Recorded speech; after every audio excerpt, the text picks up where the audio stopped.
Wow, digging that intro big time. Well, good evening, ladies and gentlemen. I'm Bruce McDonald, and this is the Talamanca Review. It's Tuesday, the 23rd of September, and exactly 9:15 p.m. I have to go to San Jose tomorrow to pick up my documents at FedEx for my residence. A long time coming. Hopefully everything will go okay. I enjoy the day trip to San Jose. I'm going to drive in with my buddy, and I'm going to buy a new office chair or desk chair when I'm out there. But yeah, everything's going pretty good. So I have nothing negative to report in my personal life, which is very satisfying, actually.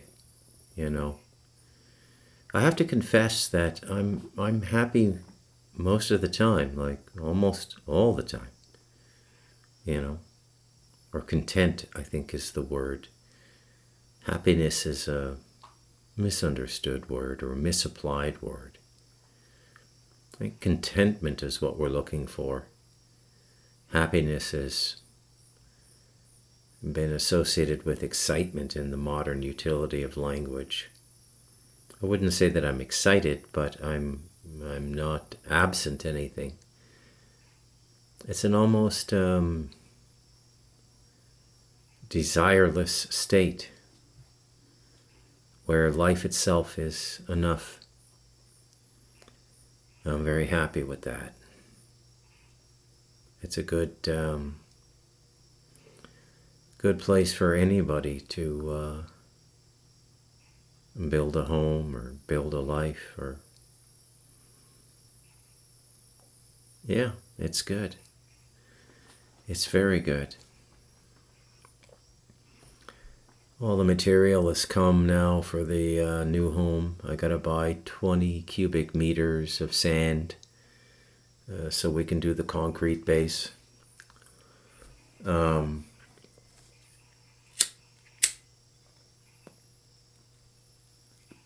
It's not that expensive.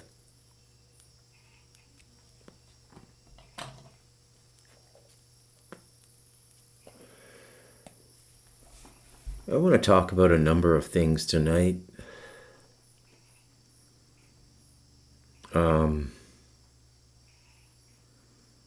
Had a wonderful chat with my mother last night. I gave her a call because I just want to do the best I can.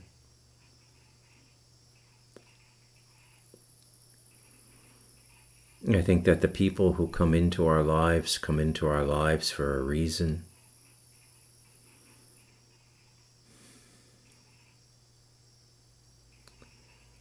And that reason could be anything, really. But my mom's, she's near the end now. And I just want to get as much love into her as possible. She had a small chat with Rosemary last night. I translated.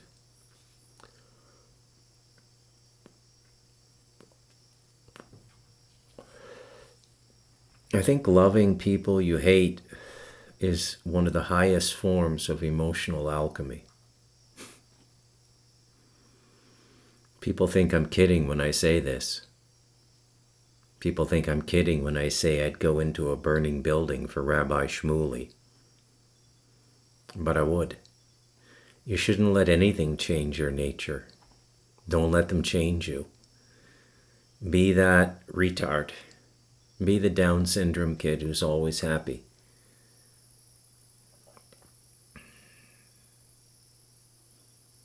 I think in a lot of ways they're here to teach us.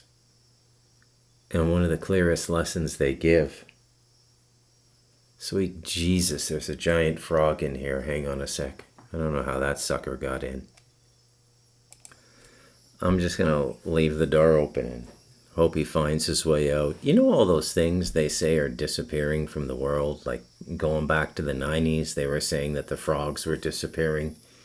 And it is true. I noticed, it was much harder to find bullfrogs, 20 years ago in Canada than it was 50 years ago when I was 9 years old.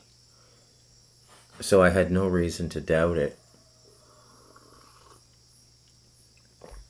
But up here where I live, if you're walking around at night, you gotta have a flashlight or you're gonna step on a frog or a toad. They're everywhere. And they're cool little creatures, I've spoken about them before on the Telemancer Review.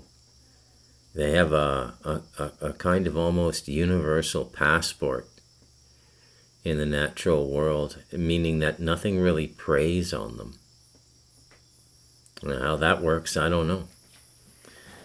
But nothing really preys on them. But you don't see them in the daytime. They just come out at night. And when there's a heavy rain at night, sometimes you can hear, I'm not even joking. You're going to think I'm exaggerating, but you can hear like 1,000 frogs croaking up here. And it's a giant amphitheater. Probably the circumference of the bowl is about at least a kilometer, the circumference, the outer ring of it. And there's all these frogs in there. And I remember doing radio shows like 6-7 years ago, and people could hear it through my mic. And I didn't have really a good mic back then. It was just the mic on my notebook computer that comes with the notebook computer. And they'd say, do you have frogs? I say, yeah. And I don't know, I find these symphonies that come out of nature just hypnotic in their ability to put you into a trance. Listening to frogs or listening to birds, or it's just beautiful, Just beautiful.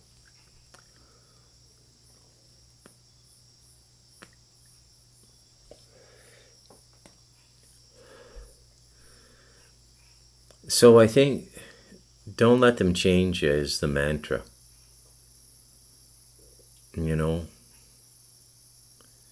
As things get more desperate, you want to anchor God, love, light. You want to anchor that. Don't proselytize it, because there'll be so many negatively charged people. It probably won't end well for you. Kind of follow the lifeguarding rule, right? No direct psychic contact where you get involved in people's problems or anything like that. But you can be like free Wi-Fi, right? You can be so centered in your own being that you're broadcasting positivity.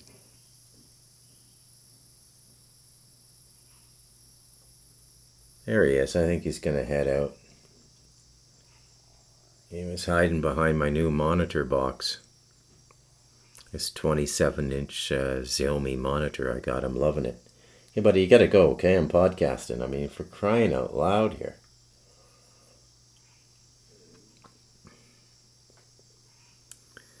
So yeah, you just want to kind of broadcast it, I guess, is what we're doing, right?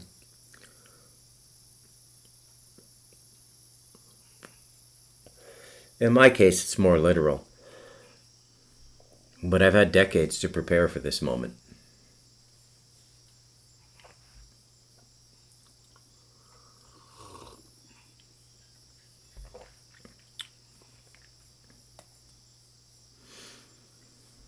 So,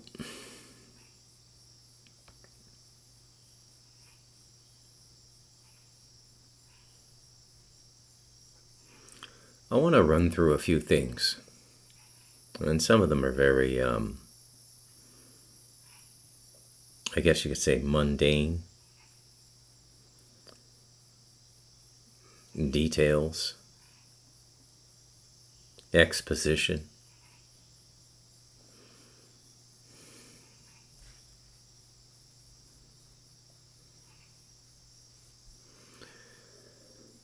There's no end of the world moment coming. None whatsoever. What they're trying to do is to get you to voluntarily give up your world. Your world is you while you're alive. It's everywhere now. If you can't see it now, you're just not looking. And this is mainly targeted at the West. Rome, as the rabbis call it. The descendants of Rome.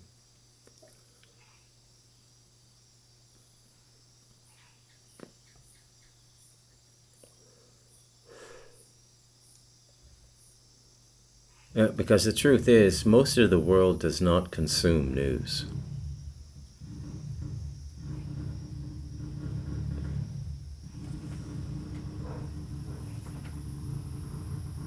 I think he found his way out. I'm gonna go close the door. You gone there, buddy?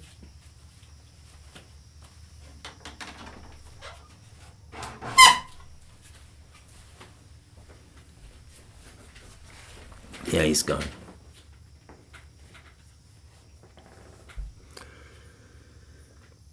So you might wonder why I see frogs, dozens of frogs at night with, 19 cats or thereabouts.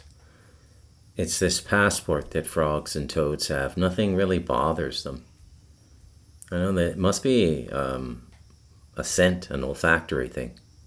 There must be something coming off the frogs that tell dogs and cats to leave them alone, because they do. And that's why I say they kind of have a free passport, right? They can go where they want. Snakes can't do that. The cats will tear apart a snake and eat the whole thing. Head to tail, the whole thing. Yeah, they will decimate a snake. Very interesting.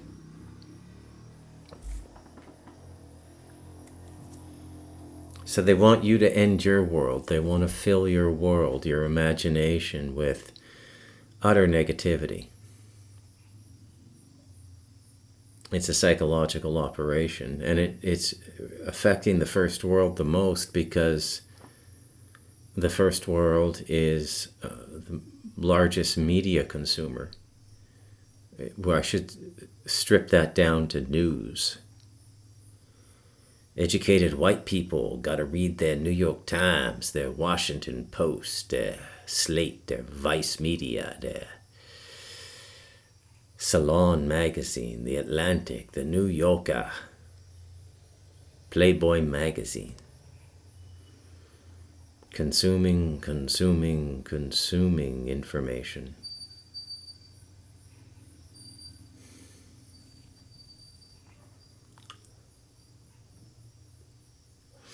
And all the information is laced now. Everybody talking about a market collapse now are people who make their living in the markets.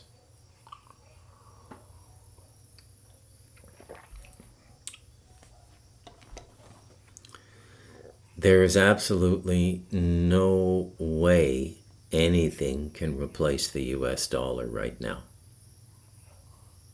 No way. Think about it. As Marcus Aurelius said to Maximus in Gladiator, let us reason together.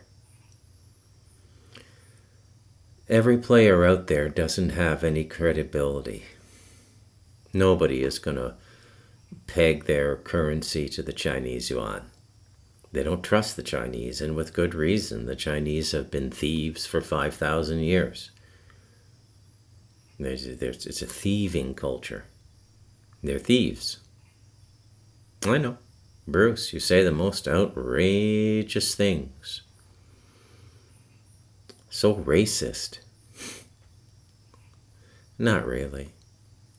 They do their thievery a different way. They sell you something and there's no quality control and there's no return policy and you get ripped off.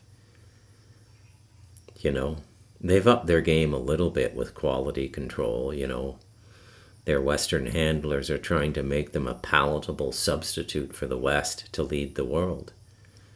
But it won't take, because the Chinese are the Chinese. They've been the Chinese for 5,000 years. Same game. Same game for 5,000 years. And so they don't have the credibility or the character to lead. They're good earners, in the mob sense of the word. They're good earners. They're good capos in the global mafia, but they can't be the Godfather. It's just not going to happen. Get that fucking idea out of your head. Not going to happen.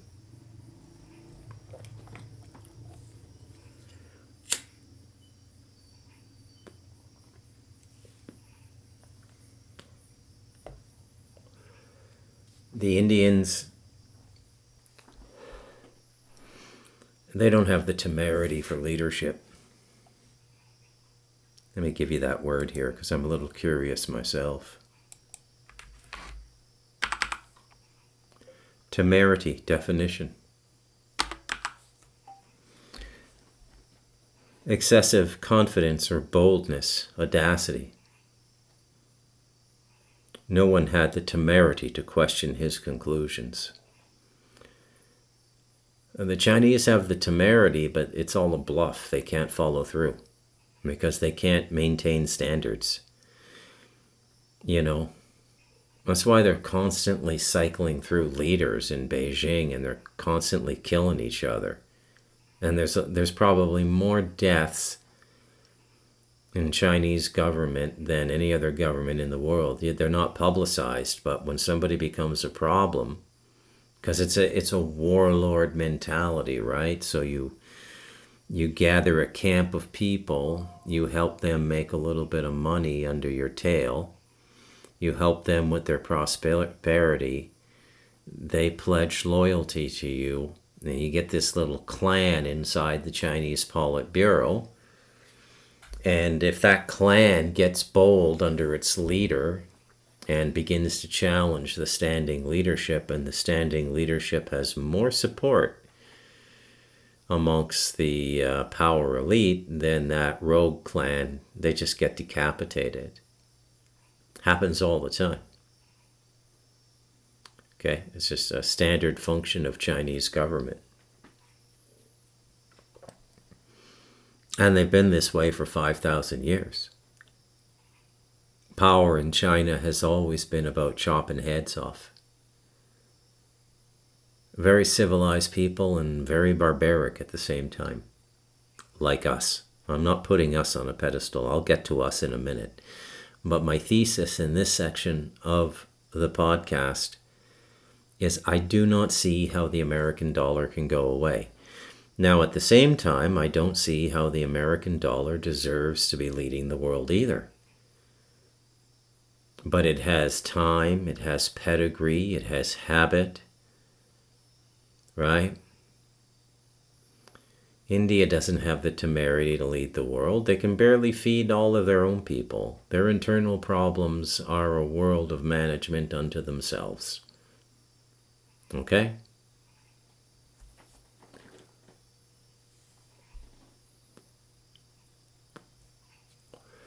Russia can't lead anybody. They tried for just shy of a century, from about 1917 to 1990, about 83 years. 73 years, yeah. 3/4 of a century, and they fucked that all up. Everybody was rebelling on them. Lech Walesa in Poland, the great labor leader who was instrumental in breaking the back of communism. All those rogue states that never liked being a part of Russia, Lithuania, Romania, Hungary. Nobody wanted that system. Nobody. That's why when they used to send people to the Olympics, they would have the largest security detail. It was to prevent defections. And keep in mind, that the defecting person, male or female athlete, knew there would be dire consequences upon their family back in the USSR. And still they defected. What does that tell you?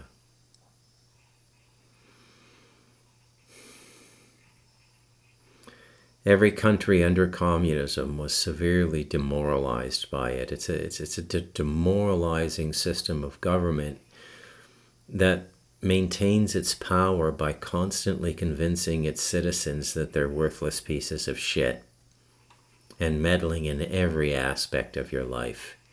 How you wipe your ass, how you fuck your wife, everything. It's an insidious system of government. It briefly looks good on paper from about 18 to 23, if you're so inclined to read the Communist Manifesto. It's an incredible ideology, almost like a spiritual possession when it gets into your head, creating tremendous anger and murderous rage, because it's a demonic document. And I mean that literally. Marx had demons, and he channeled them into the book. If anyone on this planet understands that process, it's me. Take my word for it.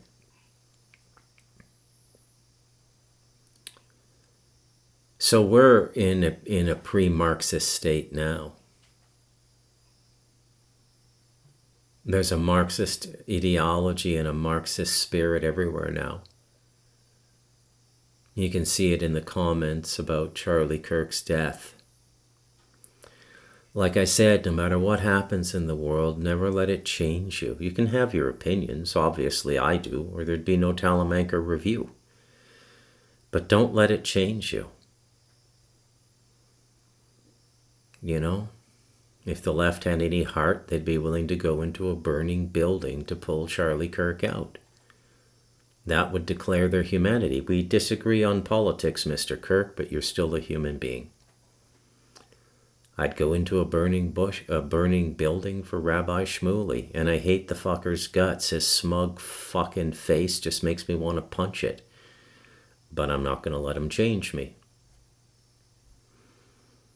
Right? Because that's what they want to do, right? They got to beat you on the inside. They got to take you out in your thoughts and feelings before they can do it in the world. And that's what this is about. That's what communism does. It murders your spirit. Murders your heart. That's why nothing good came out of the Soviet Union. Not a single decent fucking book in 75 years. I'm gonna Gemini this and see if there's even an answer to this question.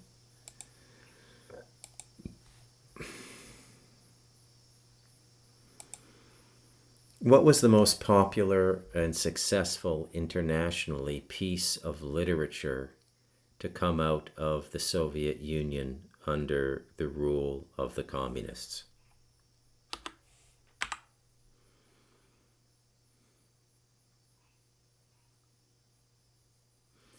Okay, so there's The Master and Margarita, satirical and fantastical novel written in the 30s, but banned and only published in the Soviet Union in a heavily censored form in the mid-1960s. They can't even let their artists express themselves.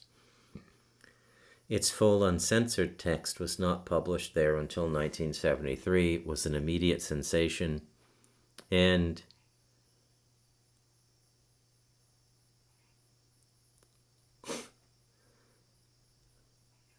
its fame quickly spread internationally. And it's lauded for its biting satire of Soviet society. So it's not really literature. It's political critique masquerading as literature. Literature celebrates beauty and expands consciousness and connects with the heart. There's nothing. And then you've got Boris Pasternak's Dr. Zhivago. And the book itself was not published in the Soviet Union until 1988. Its international success was monumental. After being rejected for publication in the USSR, the manuscript was smuggled out and published in Italy in 1957.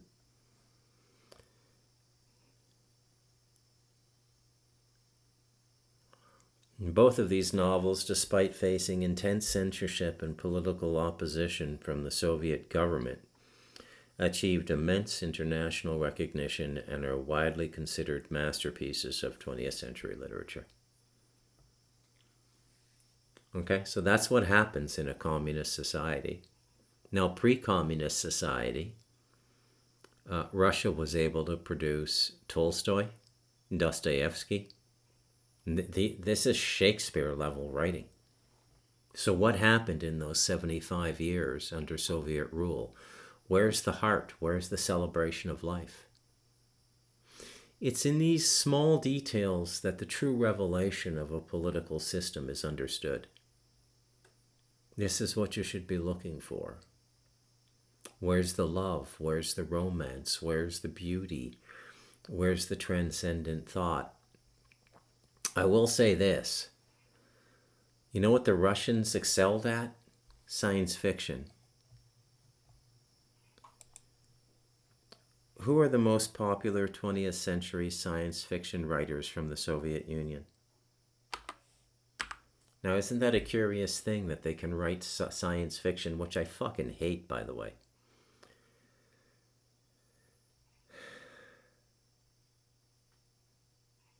Yeah, Roadside Picnic 19. Arkady and Boris Strugatsky the brothers are arguably the most famous duo in science fiction. Ivan Yefremov, The Andromeda Nebula and The Hour of the Bull.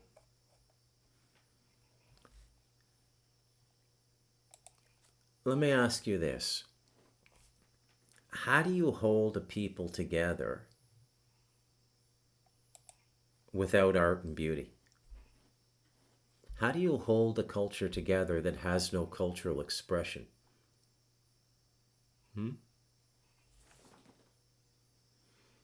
Excellent question, don't you think?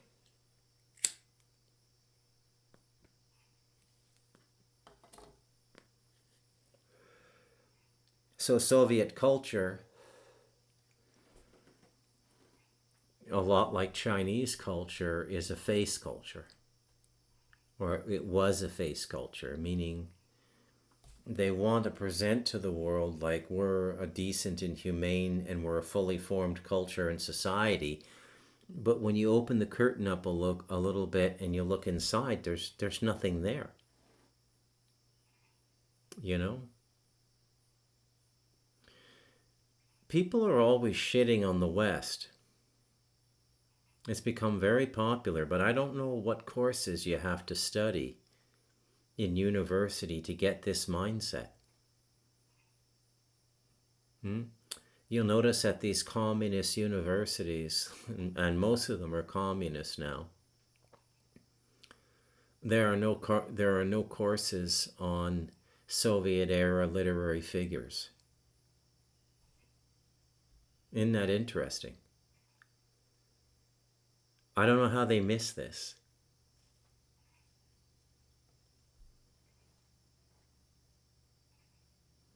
But as I always say on the Talamanca Review, I understand people's anger and frustration with the West. I do. Anger and frustration arise when you become financially literate but don't make your money in the markets. The thing about our system is it's kind of like an open API. Okay? An open API is a body of computer code that hasn't been compiled into a program yet. Whereas the other systems, they are binary files. They've been converted into an executable if you're on Windows, or a DMG if you're on Mac, or a PKG on Mac. It's all compiled. You just click the button and the program installs. The Western system is what we call it in computing an open API, meaning you can finish the code yourself and produce your own program. And so the financial system is an open API. You can put your money into the financial system and make money that way and create this executable that is your life. Even though I think everybody who makes money in the market must have a tinge of conscience. Because so much of the market now, let me go at this a slightly different way. When market capitalism began, it was about growing things. So you invested in something because you thought this is going to do well and it will benefit society. That still exists in humble portfolios, non-high risk averse portfolios. They call that the blue chip market, okay? Where there's very little risk, but the company is entrenched and they grow a little bit every year, and earnings on stock is slightly better than the interest you're going to get on a checking or savings account. So this would be stuff like IBM and stuff like that, right? But what happened to our market is we turned it into a casino. And now everybody, and do your own audit of my facts if you think I'm being hyperbolic.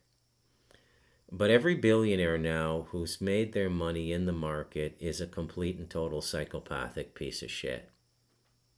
They don't give a fuck what they do to other people or other societies. You think George Soros gives a fuck what he did to Thailand and Japan?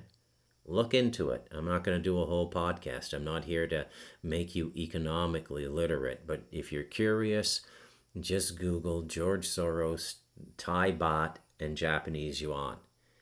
And look at what he did to those countries. You think this fucking cunt Jamie Dimon at Goldman Sachs is a humane person? Investing for the benefit of humanity? There should be laws. Okay, there should be laws preventing this kind of currency accrual, but there isn't. In fact, the laws are going in the opposite direction now under Big Daddy Trump, because Big Daddy Trump is a guy who made his money selling shit his whole life. So he's going to reward all his shitheel friends. You know? I have my reasons for supporting Trump. They're rather esoteric, and I'm not sure I could even properly explain them. I've tried my best in previous podcasts, but it can be a little bit difficult. But he's no fucking saint. If you think for a moment I don't understand why the left is furious, you're wrong. I do understand why they're furious. It's just that the left hasn't come up with any fucking solutions. All they do is burn shit down. They've been possessed by this demonic rage emanating from their Bible, the Communist Manifesto, or Saul Alinsky's Rules for Radicals. They can't build anything. Once you conjoin yourself in thought and feeling to a destructive spirit, you can't build anything. And this is why their behavior is so illogical.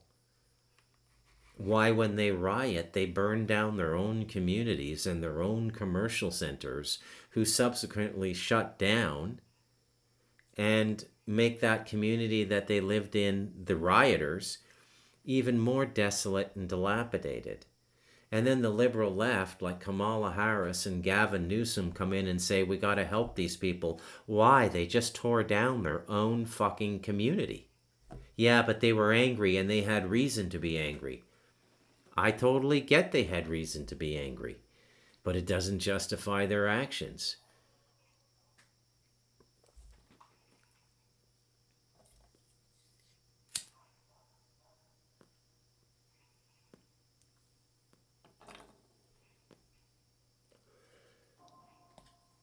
What kind of a society would build a monument to a piece of shit like George Floyd? Wannabe gangster, drug addict who died of an OD. And what does the left do? They get a fucking statue of the guy. I forget what city it's in. I guess the city that it all happened in, which I think was, well, I can't remember now, was it Seattle? Who cares? I'm not going to look it up.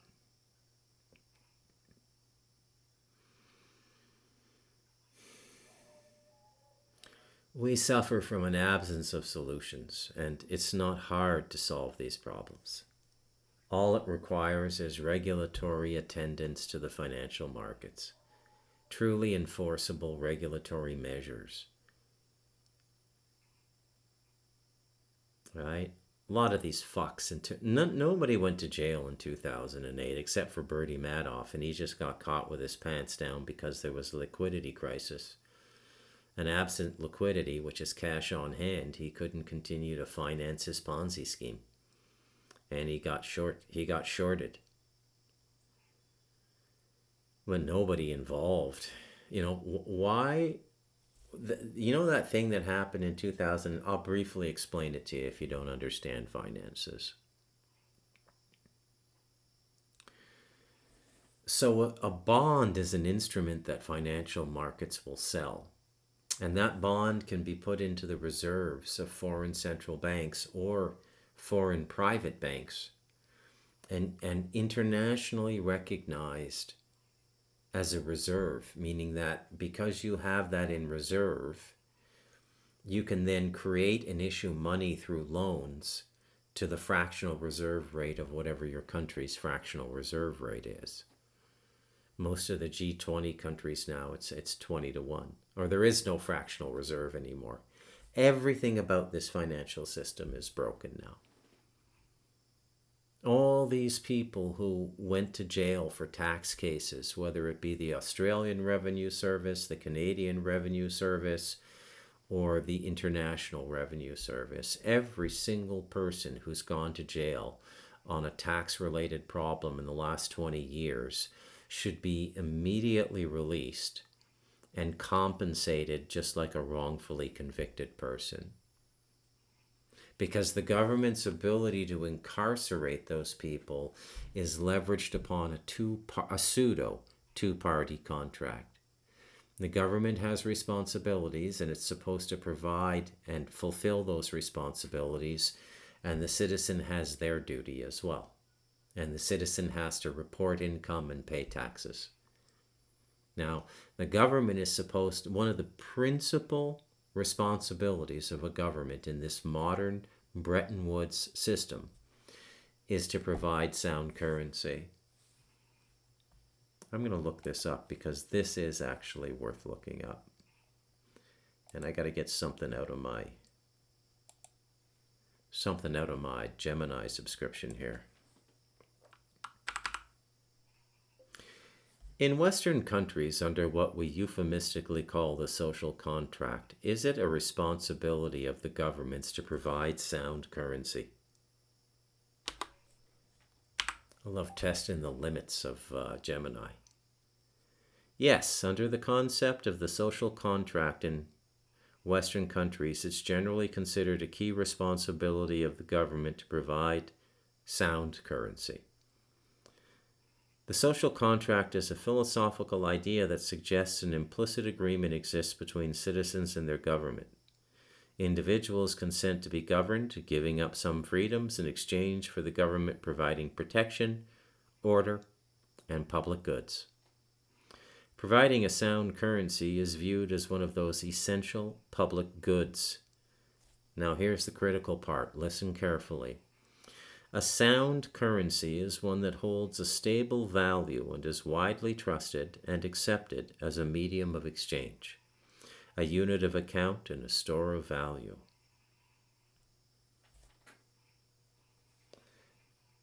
A stable monetary system is crucial for a modern economy.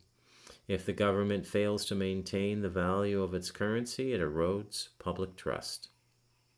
Citizens lose confidence in their savings, contracts, and future financial stability. This breach of trust can threaten the entire social and economic order. You think?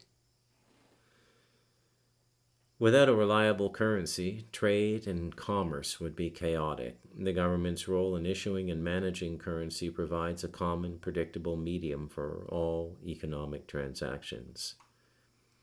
This is a fundamental function of maintaining order and facilitating a prosperous society. So the government tools for sound currency are monetary policy, interest rates and so on, regulation, governments regulate banks, and legal tender laws. So there you have it. Now I ask you in all honesty, I'm not trying to be facetious, I'm not trying to be dramatic, I'm not trying to be hyperbolic. Do you think the government is providing sound currency? I can tell you that the Canadian dollar, just in the decade I've been in Costa Rica, has lost about 35 or 40% of its value.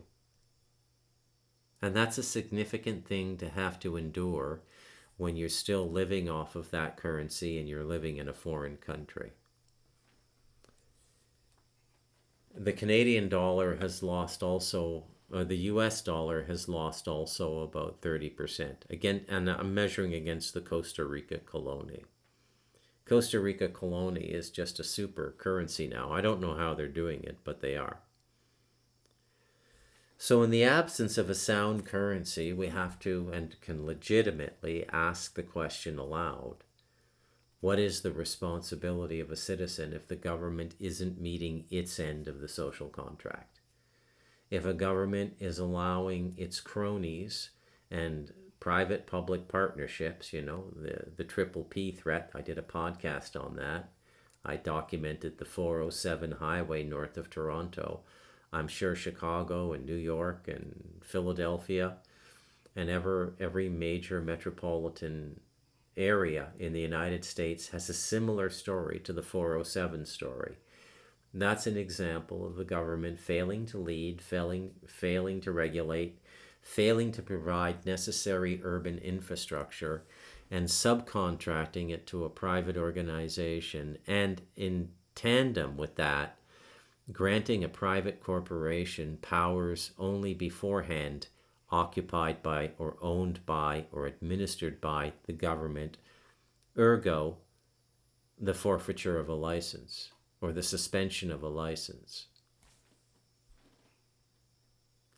Does that sound like a government providing infrastructure to you? Oh, I forgot the most important point. The highway was built from the public treasury, and as such, because the public treasury and public civil servants are notoriously bad at large infrastructure projects. They usually come in 2 or 3 times more expensive than what a private company would. So the treasury gets looted to build the highway, and then the profits of the tolls from the highway are sold for pennies on the dollar to a private corporation. See, that's cronyism. That's political cronyism, and it's rampant in the West now. Used to be we only saw shit like this in Mexico, China, places that when I was growing up, you regarded as corrupt backwaters. Now it's just a normal day of business in North America. And Trump's bringing this kind of capitalism to America in spades now. Okay? And it's fucking despicable to watch.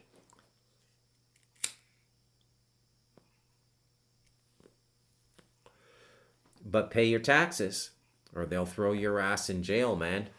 The IRS has its own SWAT and tactical teams now.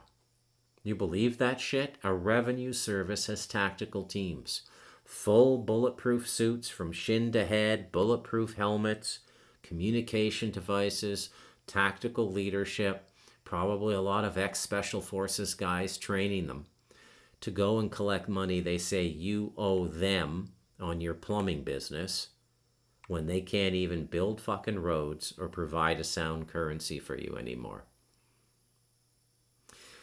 I wanted to address this, because it's kind of an elephant in the room in the Talamanca Review for astute and educated listeners.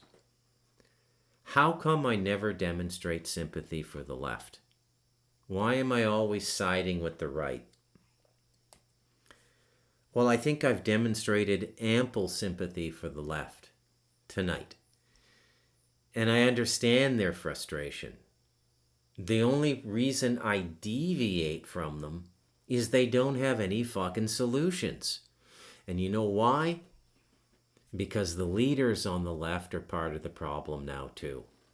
That fucking cunt from Queens, AOC, she's worth about $28 million now.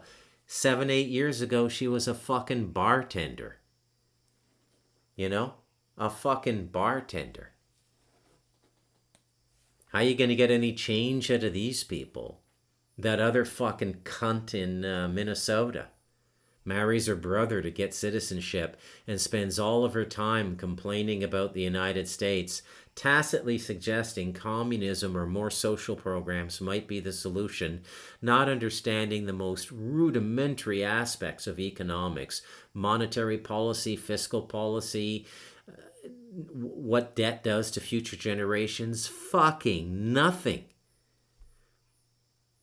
I could write a 20-question exam for every member of Congress to prove they're capable of leading and participating in the acceptance or rejection of legislation put before them. And I'm sure 90% of the people in the House of Representatives and the Congress and the state senators as well would probably fucking flunk. Because politics went DEI. And you know why politics went DEI?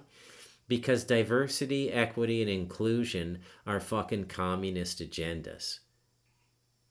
Okay, so this demonic spirit of capitalism, of communism, has crept right up into the seats of governance in the United States, and none of these fucking morons understand that they can't solve any of the problems. You think you're frustrated? Try passing a day with my perception in this fucking world. There's no relief for me. I can't even choose a side. The left is fucked. The right is fucked. The left is fucked. Everybody's fucked. How do you even choose a side?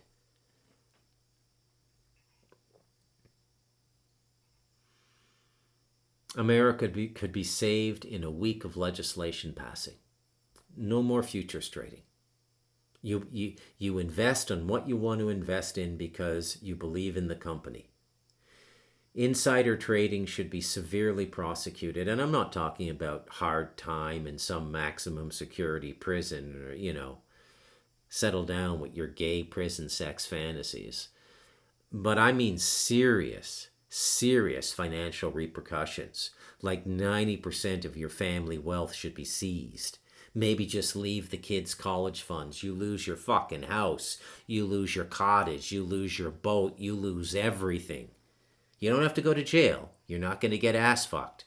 But you lose everything and you start from the 2-bedroom apartment again like you're starting over. How many people do you think would cheat the system if those were the rules? Not too fucking many. And yet they sit in their houses of legislation passing draconian laws for the rest of us to follow. And keep in mind that America was formed to fight the injustices of an oppressive, tyrannical, parliamentary and aristocratic system in the United Kingdom of Great Britain. You believe that shit? Fucking unbelievable.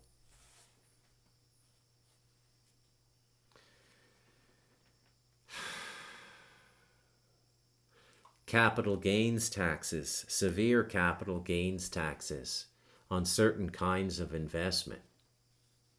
Serious prosecution on people who buy and flip houses. You should buy a house to live in the house, not to make fucking money on the house. You want to know what the problem is with the West? Nobody produces anything anymore.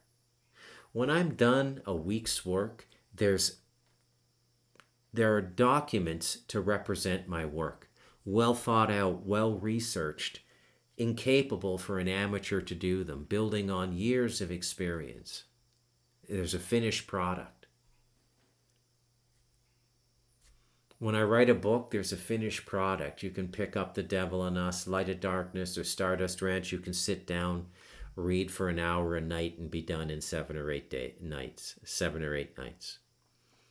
There's a product. I produce something. It was tremendously satisfying to have this house built by my son's hands. I paid for it, he built it. You see things you do in the world. You know you're part of the world because you produce things. 80-90% of the revenue in Western societies now go to people who don't produce anything. Right? They don't produce anything. Corporate lawyers or whatever.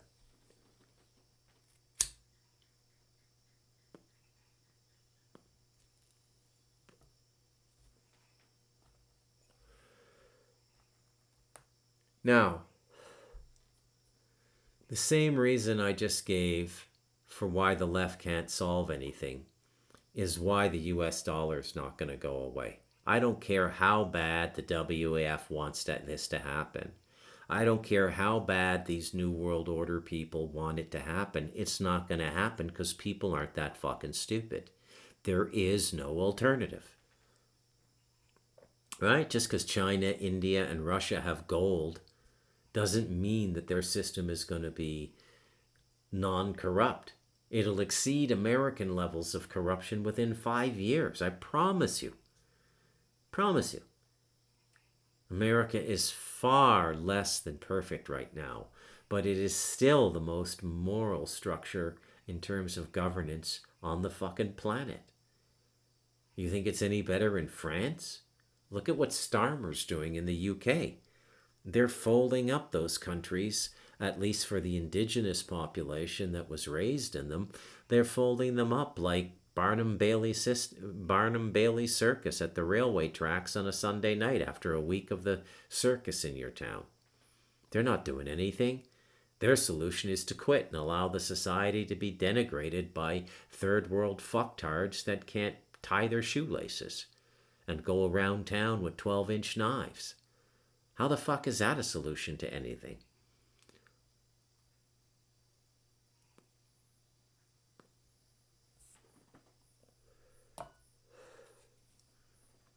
So what happens? What happens? There's a $37 trillion debt in the United States. They keep raising the debt ceiling. They don't give a fuck. What are you going to do? You going to use the Mexican fucking peso to go to 7-Eleven in Chicago? See if they take it. Mexico? Can Mexico lead the world? They can't even lead themselves. They're run by cartels now. All this doom and gloom. And so much of it is coming from this communist-infected left who just want to burn it down. They're like the Joker in The Dark Knight. Remember the little Michael Caine speech? Some people don't want anything, Master Bruce. They just want to see the world burn. That's how these fucking communists. The demonic fucking offspring of that perverted, twisted, syphilis fucking riddled Karl Marx. I'm not actually sure he had syphilis. It just sounded good to say that out loud. Plus, there was a little bit of alliteration, of poetic consonance to the release of that sentence. And that's my habit and vice.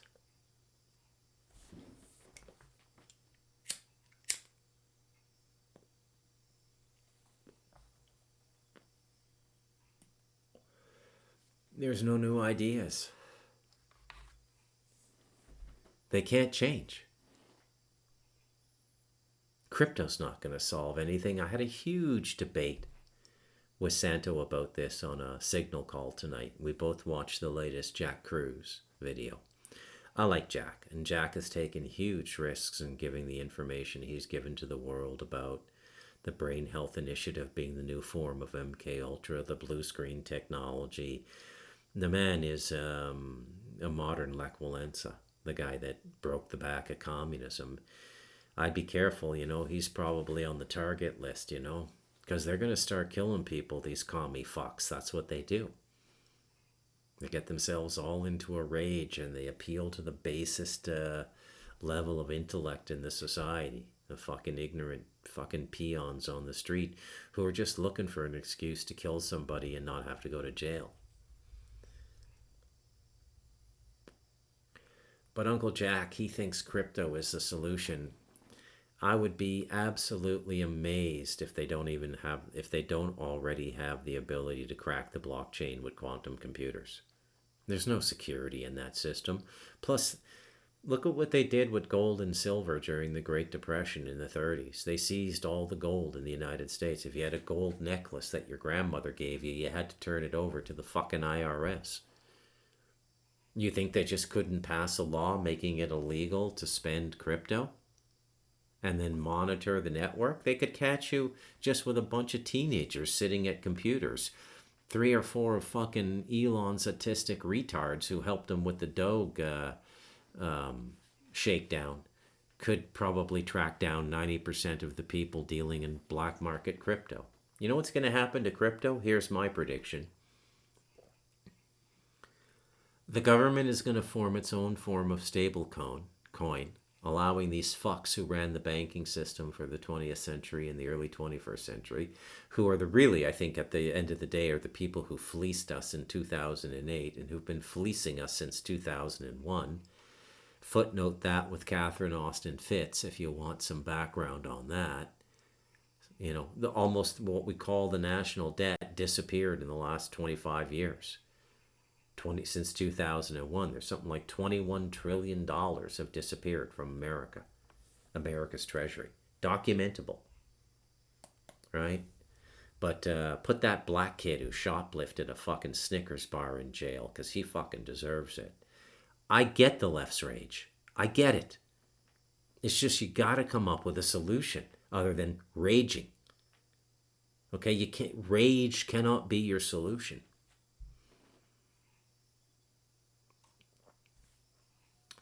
This is what they're going to do with crypto. When they get their system set up, you're going to have to sell your crypto to them and they're going to buy it on 10, 15, 20 cents on the dollar. Okay? Unless you can prove that you bought it at a high market value, and then they might give you. But if you bought in when Bitcoin was like 80 cents and you're now worth 100 million, they'll give you 10 million for your crypto, and they will deem it an illegitimate profit. And if you don't take that deal, 10 cents on the dollar, then from their deadline point forward, if you're caught spending crypto or doing transactions in crypto, you'll be treated the same as the people who cheat the IRS. You'll be thrown in jail. You'll have the IRS SWAT team at your door. And that's what they're going to do. I don't know why people think crypto is a solution. There is no solution. The solution is to go back to land and build your own life. You know who gets it right? The fucking Hopi. They say that the remnant of the human race that passes into the fifth world will be the people who return to the earth and grow their food. Meaning, and their point in saying that is the disruption to the organizational systems will be so great that if you're not completely autonomous, you're not going to make it. I don't know if that's true or not, but I would certainly use it as a barometer for what I do to survive. Certainly.